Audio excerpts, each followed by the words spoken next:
We are going to be talking about magic. What even is magic? Where does it come from? I'm not sure. I've been on a journey struggling to understand magic with little proof on how my brain can understand it. And I know what you might be thinking. Magic, isn't it meant to be whimsical? It's magic after all. And I can agree to that, sure. But I feel like the concept of magic is stronger when you understand how it works from the inside out. Like, what things are you taking from the real world as inspiration to twist into magic? For me, I've been trying to see energy in this perspective. Not necessarily energy as in electricity for your lights or your computers, but the laws of energy as a magic system. You know, that saying of energy can't be created nor destroyed, but transferred or transformed? No, just me. Maybe I've been watching too much science on YouTube to let magic be magic, but hear me out. I've been diving into trying to understand how energy works, and essentially, it's kinetic and potential energy that makes up how we come to see it. Kinetic energy is a thing that is in motion, when potential is that thing ready to be in motion. You can see it as a book on a bookcase. When it's on the top shelf, the book has potential to fall, and when it does, that motion of the book falling is kinetic. With that in mind, I wanted to dive deeper because kinetic and potential energy wasn't enough to create something to me. Plus, it only explained what motion is doing, and it just kind of felt lackluster at the time. I started diving deeper into the different types of energy, like thermal, electrical, chemical, nuclear, gravitational, light, sound, keys. Wait, keys? That's not real energy. I'm getting ahead of myself. These types of energy felt more concrete to make magic from, so I started to plug away to find interesting and unique spells with this newfound knowledge. To create, well, not really anything.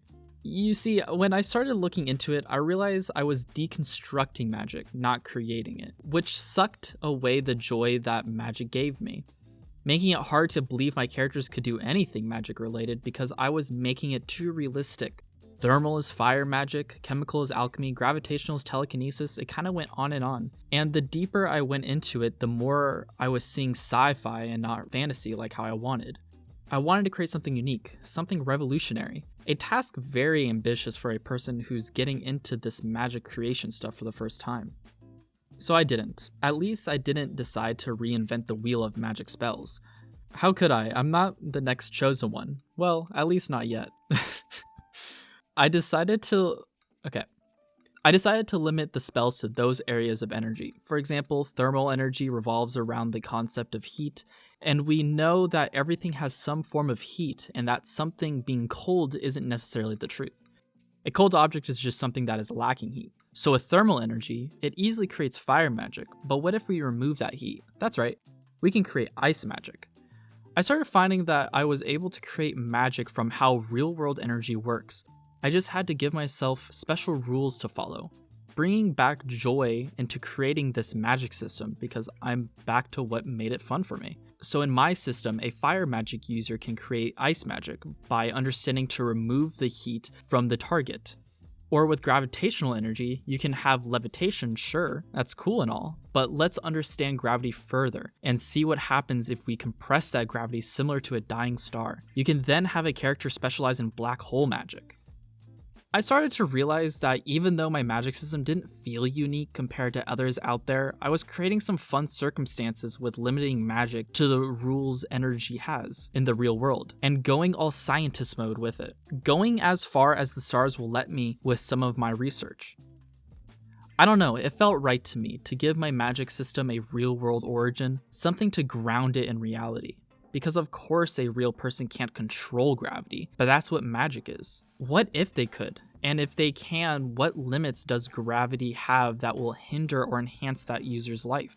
And if a society revolves around magic, then what purpose does a gravity user serve that's comparable to a thermal user?